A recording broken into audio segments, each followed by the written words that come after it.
Hello guys, আসসালামু আলাইকুম। Welcome back to another blog. আশা করি সবাই ভালো আছেন। আমি আল্লাহর রহমতে ভালো আছি।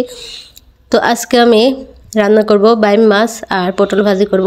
তো প্রথমে আমি বাইম মাছটা রান্না করার জন্য কড়াইতে পেঁয়াজ দিয়ে দিছি। তো পেঁয়াজটা হালকা বাদামি কালার হয়ে আসলে জিরা দিয়ে দিলাম। জিরা দিয়ে দিচ্ছি। এখন আমি আদা রসুন বাটা দিয়ে দিব। আদা রসুন বাটাটা হালকা একটু নেড়ে চেড়ে তারপরে পানি দিয়ে দিব। পানি দিয়ে তারপরে সবগুলো মশলা দিয়ে দেবো, মানে যে মশলাগুলো দিয়ে মাছ রান্না করা হয়, হলুদের গুঁড়া, মরিচের গুঁড়া, ধনিয়া গুঁড়া, লবণ পরিমাণ মতো এগুলো দিয়ে দিব। দিয়ে ভালোভাবে আগে কষিয়ে নিব। কষানো হয়ে গেলে এর মধ্যে আমি বাইম মাছগুলো দিয়ে দিব। কারণ বাইম মাছ তো আর আমি ভেজে রান্না করি না, কখনো আমার আম্মুকেও দেখিনি ভেজে রান্না করতে। তাই আগে মাছগুলো সুন্দরভাবে কষিয়ে নিব। কষিয়ে নিয়ে তারপরে আলু দিয়ে দেবো। আলু দিয়ে মাছটা রান্না করবো। আমি সবসময় দেখছি আলু দিয়ে রান্না করতে, আর কোন সবজিতে রান্না করতে হয় আমি জানি না। তো বাইম মাছ আর কী সবজিতে রান্না করা যায় সেটা অবশ্যই আমাকে একটু আপনারা কমেন্টে জানাবেন। আমি তো শুধু জানি আলু দিয়ে, তাই আমি যখনই রান্না করি আলু দিয়ে রান্না করি। তো আমি মাছটা আগে সুন্দরভাবে কষিয়ে নিব, একদম অনেক সময় ধরে, যেন মাছের মধ্যে ঝাল লবণ সব কিছু ঢুকে। তো ভালোভাবে কষিয়ে নেওয়ার পরে এর মধ্যে আমি আলু দিয়ে দিব। তো আমার এই যে কষানো শেষ, একটু পরে আমি আলু দিয়ে দিব। আলু দিয়েও আর তারপরে আমি আরও অনেক সময় কষিয়ে নেব, যেন আলুটাও সিদ্ধ হয়ে যায়, কষানো অবস্থাতে যেন সিদ্ধ হয়ে যায়।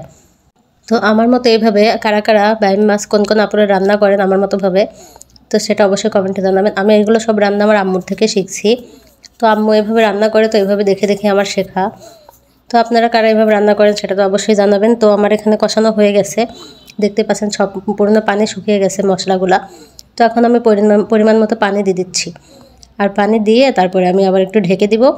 তারপরে রান্নাটা প্রায় শেষের দিকে হয়ে মানে এখন শেষের দিকে, কারণ তরকারি তো আলু তো সিদ্ধ হয়ে গেছে, মাছও সিদ্ধ হয়ে গেছে। এখন শুধু ঝোলটা একটু শুকিয়ে আসলেই নামিয়ে ফেলবো। তো আমার মাছ রান্না শেষ। এখন আমি পটলটা ভাজি করে নিব। তো শুধু এক তরকারি তো, তাই ভাবলাম তাহলে ঘরে পটল আছে, পটলটা ভাজি করি। তো পটলগুলো পেকে গেছিলো, মানে বিসি হয়ে গেছিলো, লাল হলুদ দেখতে পাচ্ছেন। সব বিসি ফেলে দিছি, যেগুলো পাকছিল না সেগুলো আস্তই রাখছি, বিসি ফেলাইনি। তো আমি প্রথমে তেল দিয়ে কড়াইতে পটল দিয়ে দিচ্ছি। তো পটল ভাজি সম্পূর্ণটা দেখাচ্ছি না, অল্প অল্প করে দেখাচ্ছি, কারণ যদি সম্পূর্ণ ভাজি দেখাতে যাই তাহলে তো ভিডিও অনেক বেশি বড় হয়ে যাবে। আর হ্যাঁ, আপনারা কে কোথা থেকে আমার ভিডিও দেখছেন সেটা অবশ্যই কমেন্টে জানাবেন।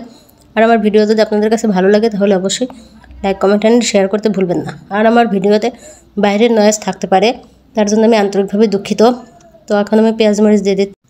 আর পেঁয়াজ মরিচ দেওয়ার পরে আমি একটু তেলও দিয়ে দেবো, কারণ তেলটা একটু কম হয়ে গেছিলো, দেখতে পাচ্ছেন, মানে একদম শুকনা শুকনা হয়ে গেছে। তাই এর মধ্যে আমি একটু তেল দিয়ে দেবো। আর আগেই তো আমি হলুদ দিয়ে দিছি, আর হলুদ দিব না। তো আজকে এরকম সবুজ সবুজ করে ভাজি করব। হলুদও কম হয়েছে, খুব বেশি দেইনি। তো ভিডিও আর বেশি বড় করব না। আমার রান্নাটাও প্রায় শেষের দিকে, দেখতে পাচ্ছেন যে ভাজিও হয়ে গেছে। এখন নামিয়ে নিব। এই যে আমার রান্নার লাস্ট লুক। তো সবাই ভালো থাকবেন, সুস্থ থাকবেন। আল্লাহ হাফেজ।